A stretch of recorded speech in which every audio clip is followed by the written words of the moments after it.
Not since the 1960s era Celtics has a team been able to keep their core together in the NBA for as long as the Spurs have over the last 16 years.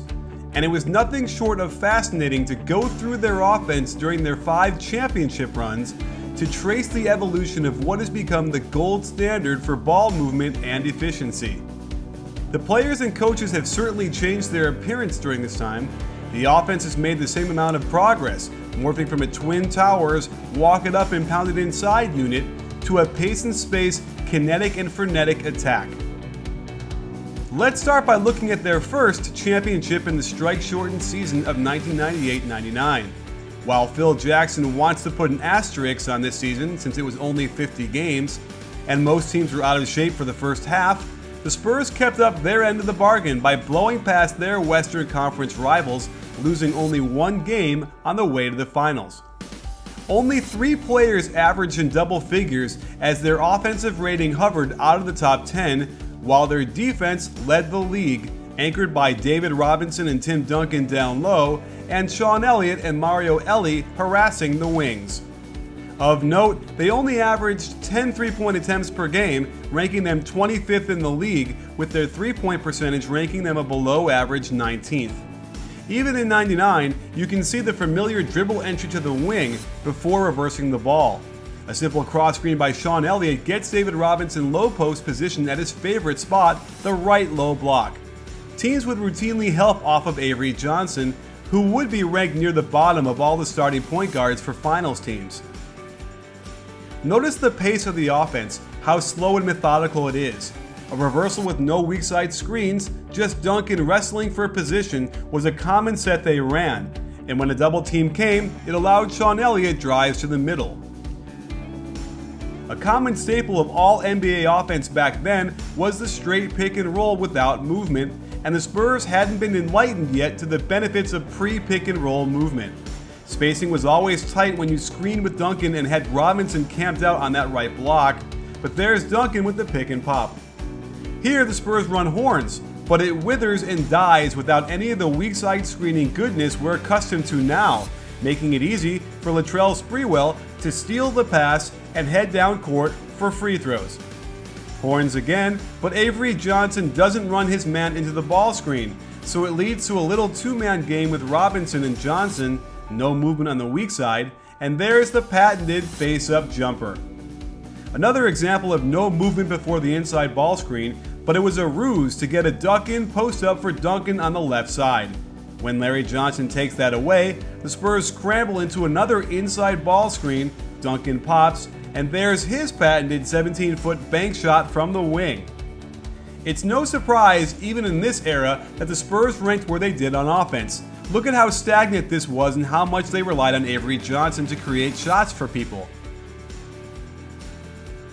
After a timeout, they did uncork this beauty, a back screen on the left side with a ball screen going to the right.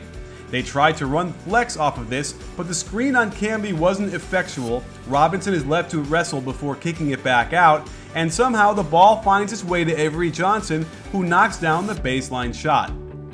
This almost has the beginnings of the hammer play, as the Spurs run pick and roll to the left side, while the left wing cuts through to the weak side corner.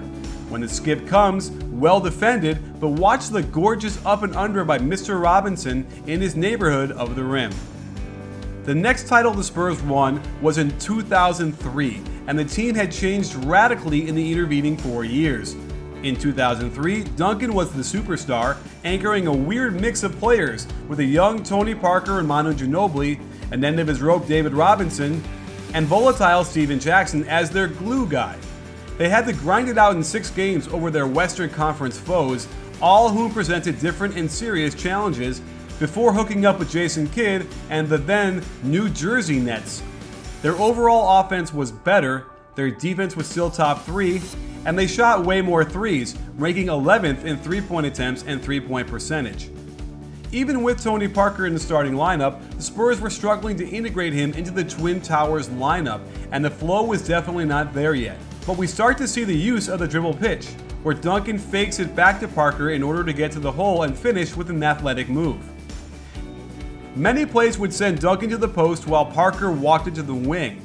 If that wasn't there, Robinson would set the inside ball screen, and here's where Parker's teardrop started taking form. On this play, the Spurs started integrating some clever pick and roll action, stringing the first ball screen out to the perimeter so David Robinson could cut up and set a second ball screen. We see why they increased their three-point shooting, by keeping two players spotted up at the three-point line for Manu to kick out to. We also started to see the zipper cut, a staple of their offense now, when Parker dribbles to the wing and Jackson cuts from the low block to the top. However, when he's not open, an easy dump down to Duncan down low triggers the two-man game and a jumper by Parker. Again, we see dribble to the wing to initiate the offense, but they hadn't installed the triangle's corner option automatic yet. On the skip pass, we see another staple of today's team, the big man cutting from across the court to set an inside ball screen, and that is indeed Manu Ginobili going to the hole for the free throws. Because Duncan was so good down low, they were content to just cut him across the block and let him wrestle down there. Nowadays, the weak side wings would stay there and spot up, but back then, they'd cut to the hoop for layups. Here's something really cool they don't run anymore, a traditional floppy set for Kerr and Jackson, then it morphs into horns. Well, technically it's a 1-4 set, but very similar action. Jackson slips the double down screen on the left side, and Duncan hits him perfectly for the layup. And this looks like triangle with the guard forward pass, then the guard loosens up to the corner. It's inverted with Tim Duncan out top, but it still has triangle principles with the dribble pitch into ball screen. The momentum dies eventually, but this is still good stuff. And this is almost exactly how the Spurs today run motion into horns, except they again set a double ball screen on the left side and run pinch post on top. Malik Rose ducks in for great position, another great pass by Duncan, and a foul. Here's a basic floppy set into a post-up for Rose. Steve Kerr screens for the guard at the elbow, another triangle action that Curry and Clay run now, and Speedy Claxton keeps cutting. Nice kick to the corner for the open three. When push came to shove, they'd always just dump it down to Duncan and let him create. Here you can see the focus on the corner three with his skip pass and the nice hop by Bruce Bowen. And one of the absolute delights of the offense from this year was every so often, David Robinson would ball screen for Tim Duncan in elbow get. By 2005, the roster had solidified around the big three of Tim Duncan, Tony Parker, and Manu Ginobili. Duncan was still a double-double machine, but Parker and Manu did their share, without much help from anybody else. They made their name on defense with Duncan as the anchor and Bruce Bowen earning the title Edward Scissorhands. They didn't have much trouble getting out of the West, but ran into the defending champion Pistons, who pushed them to 7 games in the finals. They moved up to 17 three-point attempts per game, ranking them 13th, while their three-point percentage ranked 8th, as their offense continued to evolve at a slightly faster pace. They were still running high pick and rolls with Parker and Duncan without any side-to-side movement first, but Parker was so good they didn't need much movement to spring him open. Here's a version of the zipper cut with Manu screening before popping out on top. The ball screen here is exactly how they run it now, and look at how quick Tim Duncan used to move on the drive and finish. Here's their basic motion offense. Parker doesn't cut down this low on the weak side anymore, but the ball movement is light years faster than we've seen up till now, and look at how quick Manu was in getting this shot off. And by 2005, they were running the corner option out of the triangle as an automatic, which is a pick and roll for Bruce Bowen, which turns into an ISO post-up for Nazr Mohammed.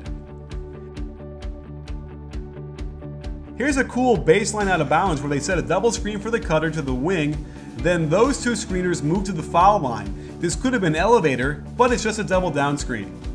This play doesn't lead to a score, but I just wanted to share some of the cool things I caught out there on the offensive end.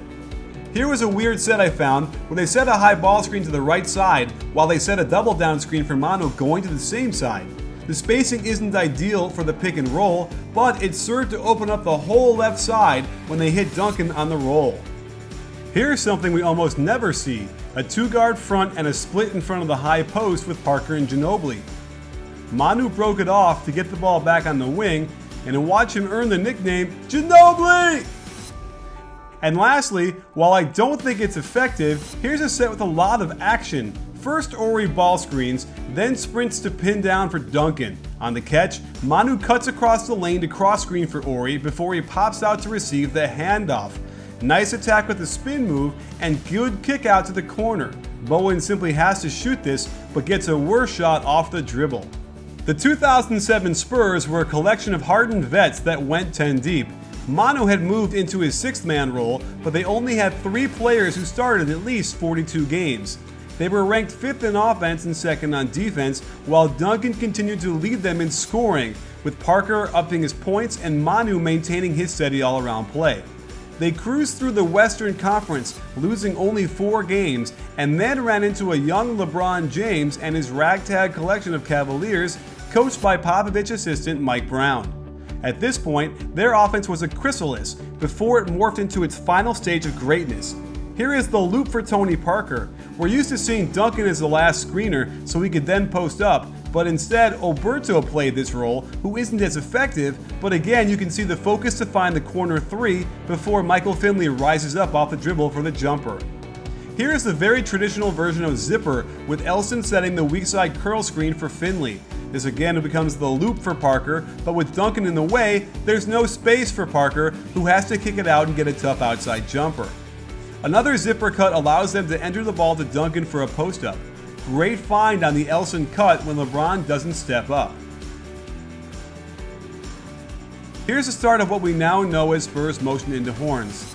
However, the ball goes to the corner, triggering the pick and roll automatic, and we get the famous Tony Parker teardrop. They run motion to the corner again, same triangle automatic, and watch how the ball screen pulls Verge out to the three-point line. He's too busy waving at Manu instead of hustling back to his man, and Parker finds him on a great pass. We also start to see them attacking the elbows more with this high post entry. When Duncan swings it, Bowen backscreens for him, which collapses the defense, allowing Bowen to pop wide open. This would never be a shot in today's NBA as a long two, but they used to shoot it a lot back then. Here we get the famous Tony Parker crossover, where he brings the ball over to his left side with his right hand. Totally unorthodox, but completely effective.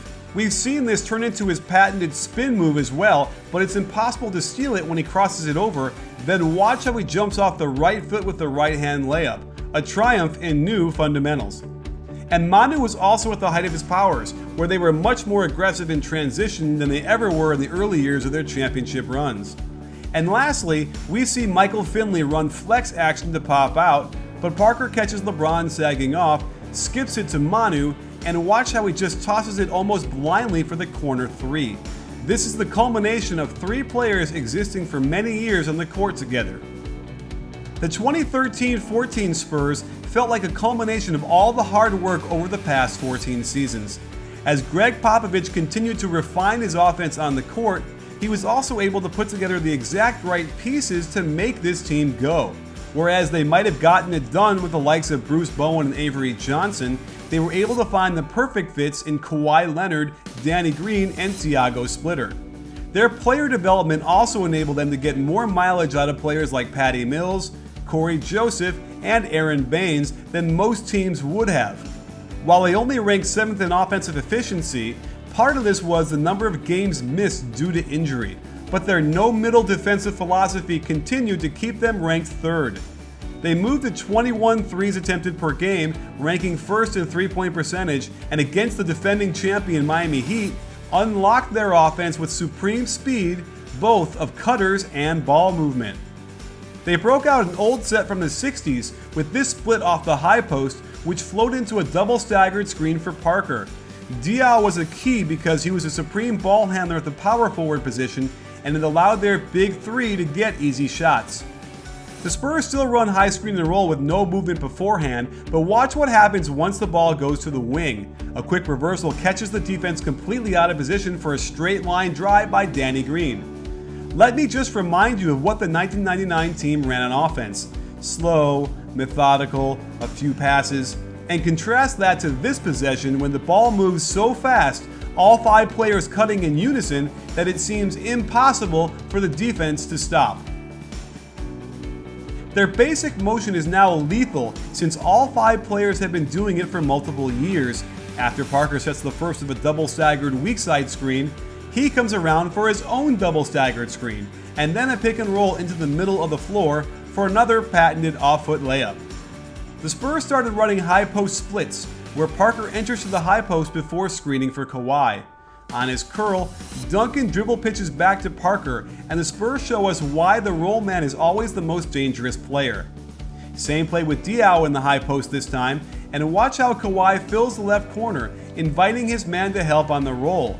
When that happens, he can attack off the catch and begin to accumulate the Finals MVP votes. San Antonio has never completely abandoned the good old-fashioned post-up for Tim Duncan on that left block. When they needed him, he could still come up with the over-the-right-shoulder bank shot. And remember when we saw the ball screen from the big man who sprinted across the court? Here, Splitter fills that position, Birdman is not in position to defend, and the Spurs attack the closeouts till they get the desired shot they want, the layup. Even when they ran a simple floppy set for Danny Green, the quickness with which he throws this pocket pass and how Splitter touch passes it to Diaw is simply beautiful to behold. The Spurs got so good at their basic flow motion offense that they didn't need to call plays. Just let the ball move across the perimeter and let your talent overcome the aggressive defense. Another patented Parker off-foot layup that catches the defense off guard. Again, a simple weave that starts from a dribble pitch gets the ball moving very quickly, all 5 players cutting with a purpose until one of their guys can find an opening to attack the middle. Parker wastes no time off the catch and shows us a gorgeous hop floater. I think the key to this offense is how the point guard never stops moving once he initiates the offense with a pass. As he draws defenders with his gravity, it doesn't allow help on any of his other Spurs teammates, who continue to weave across the top until Diaw can find the opening in the middle of the floor for the tough finish. It's not hard to see how the Spurs under Greg Popovich have evolved their offense through their championship years. As the three-point shot became more important, the Spurs began to refine their offensive patterns to take more advantage of the short corner threes, and they slowly built their roster with more players that could shoot and create off the catch without stopping the ball.